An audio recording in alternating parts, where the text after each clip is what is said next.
For this presentation, I will be talking about the DASH and QuickDASH assessments.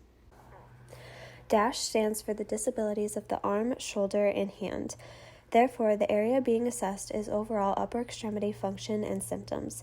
Individuals that perform this assessment have disorders in the upper extremity associated with the arm, shoulder, or hand.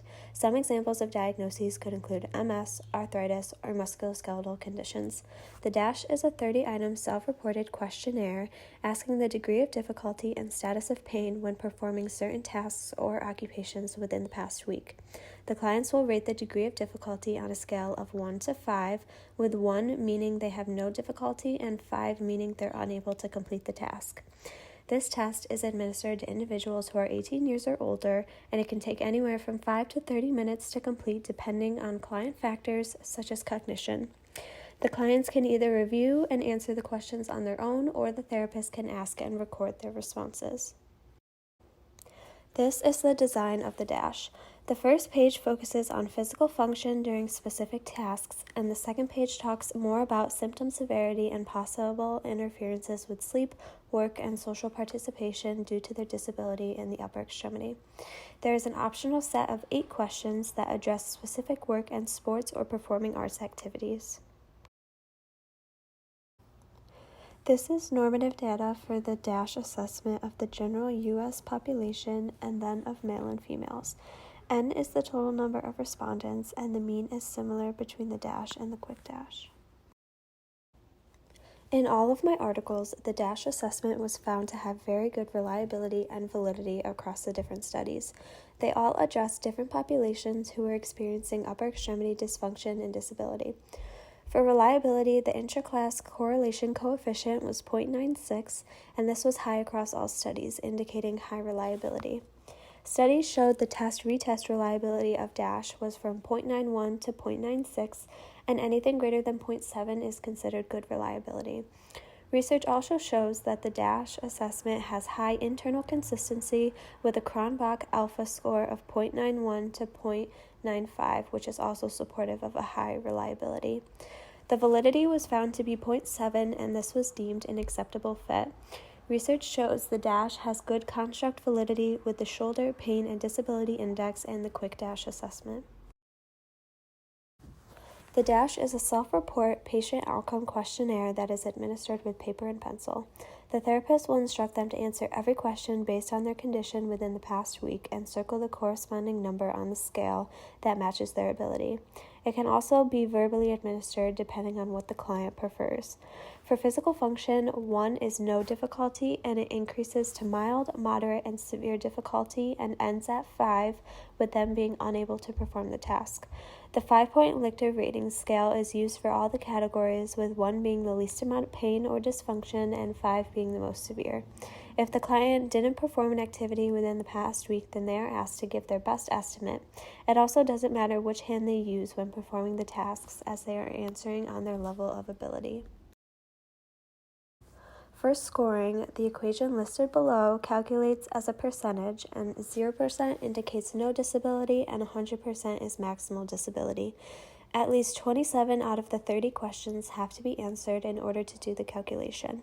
Therefore, if 3 or fewer responses are missing, then these responses are replaced by the mean value. Higher scores indicate a higher level of disability. For bias factors, research shows that individuals of older age, females, and individuals with fewer years of education were more likely to have incomplete questionnaires. Also, people who had higher levels of anxiety and depression were more likely to have incomplete questionnaires.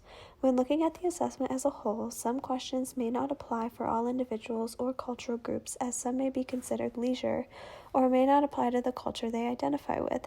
In some cultures, women and men engage in different activities, so answering some of the questions may be difficult as they don't perform those tasks.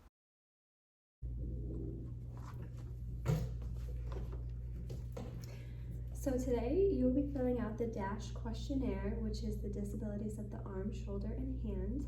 I'm going to ask you a series of tasks, and you're going to rate them on a scale of 1 to 5, with 1 having no difficulty, 2 mild difficulty, 3 moderate difficulty, 4 severe difficulty, and 5 you're unable.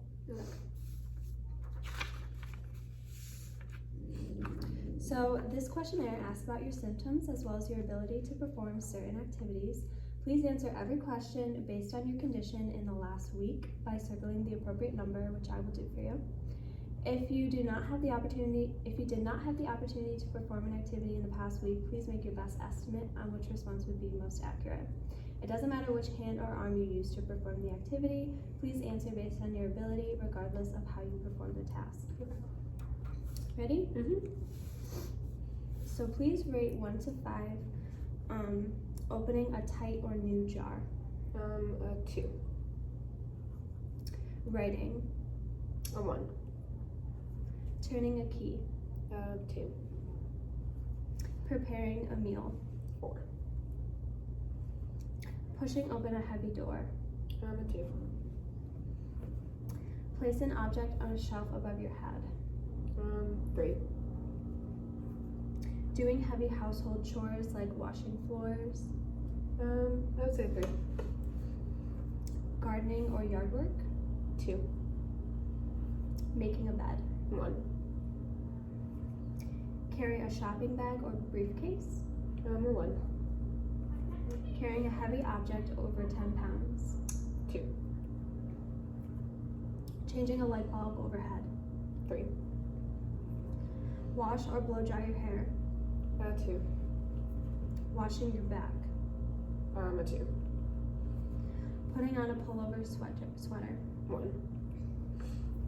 Using a knife to cut food. A 2. Recreational activities which require little effort. Probably 2. Recreational activities in which you take some force or impact through your arm, like golfing, hammering, tennis. 3.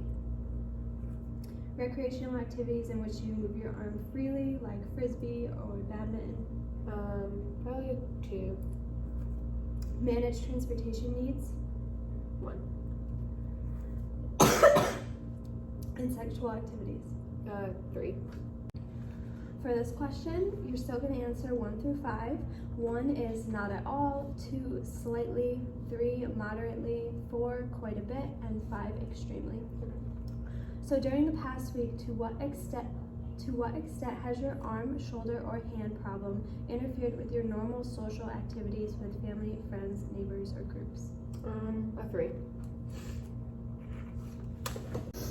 So now, still 1 to 5. 1 is no limitation at all, 2 slightly limited, 3 moderately limited, 4 very limited, and 5 unable. So during the past week, were you limited in your work or other regular daily activities as a result of your arm, shoulder, or hand problem? A 3. For the next couple questions, I'm going to ask about your symptoms. And 1 is no symptoms, 2 mild, 3 moderate, 4 severe, and 5 extreme. So arm, shoulder, or hand pain, how would you rate that? A 3. Arm, shoulder, or hand pain when you perform any specific activity? 2. Tingling, pins and needles in your arm, shoulder, or hand? 2. Weakness in your arm, shoulder, or hand? 3. And stiffness in your arm, shoulder, or hand? 3. For the next question, 1 is no difficulty and then works up to 5, which is so much difficulty that you can't sleep. During the past week, how much difficulty have you had sleeping because of the pain in your arm, shoulder, or hand? Probably mild difficulty, a 2. So for the last question, 1 is none and 5 is extreme. I feel less capable, less confident, or less useful because of my arm, shoulder, or hand. 3.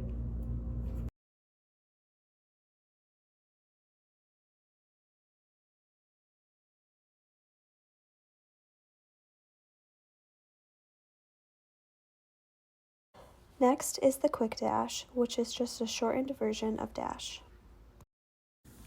Just like DASH, upper extremity function is the area being addressed, and the conditions include disorders in the upper extremity associated with the arm, shoulder, or hand.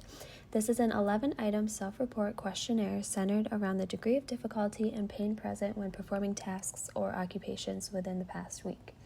Just like DASH, there is a 5-point scale indicating different levels of pain and function. Individuals who are 18 years or older can take it, and it takes 5 to 10 minutes to administer. Here's the design of the QuickDASH. All of the items were taken from the DASH using a content retention approach, so the questions are the same. Therefore, there is a high correlation between this assessment and the DASH. This is the normative data of the QuickDASH, and this appears in the last column, which addresses the general U.S. population and males and females. The mean is similar to DASH. The reliability and validity of QuickDASH is considered good across different studies. The test-retest reliability is 0.78 to 0.81, indicating good reliability. Internal consistency is also achieved in most studies, as the Kahn-Bach alpha score is 0.93. For validity, there is a strong direct correlation between the QuickDASH and DASH, as R equals 0.91. All research pointed to having good and acceptable construct and structural validity when looking at the QuickDASH and DASH. The administration is the same as DASH. The client will be asked to consider and rate each item using a self-perceived scale on their upper extremity function using paper and pencil. It can also be verbally given by the therapist. They again will circle the best response when asked about their symptoms and abilities. They will have to make their best estimate if they didn't perform the task within the past week.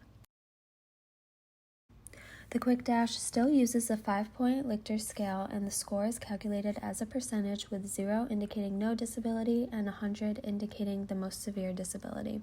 At least 10 out of the 11 items must be completed in order to make calculations. For bias factors, QuickDASH can be verbally administered or even given over the phone, as it's quick and easy.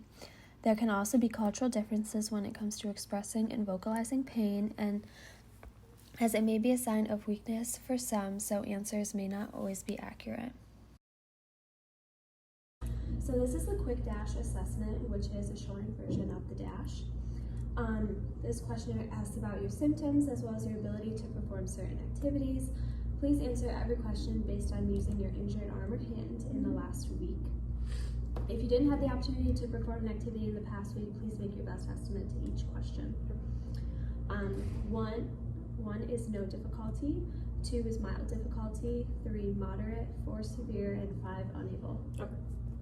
So opening a tight or new jar. 2. Doing heavy household chores. 1.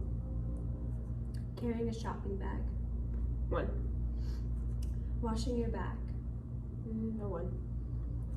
Recreational activities in which you take some force or impact through your arm, shoulder, or hand, like golfing. 3. Using a knife to cut food. 3. For the next question, 1 will be not at all, 2 slightly, 3 moderately, 4 quite a bit, and 5 extremely. Okay. So during the past week, to what extent has your arm, shoulder, or hand problem interfered with your normal social activities? Probably a 3. For the next question, 1 is not limited at all, 2 slightly limited, 3 moderately, 4 very, and 5 unable. Okay. During the past week, were you limited in your work or other regular daily activities as a result of your arm, shoulder, or hand? Yes, it would probably be a 3. Please rate the severity of the following symptoms within the past week. 1, none, 2 mild, 3 moderate, 4 severe, and 5 extreme. So arm, shoulder, or hand pain? 3. Tingling in your arm, shoulder, or hand? 2. And then for the last question, 1 is no difficulty and 5 is so much that you can't sleep. Okay. During the past week, how much difficulty have you had sleeping because of the pain in your arm, shoulder, or hand? A 2.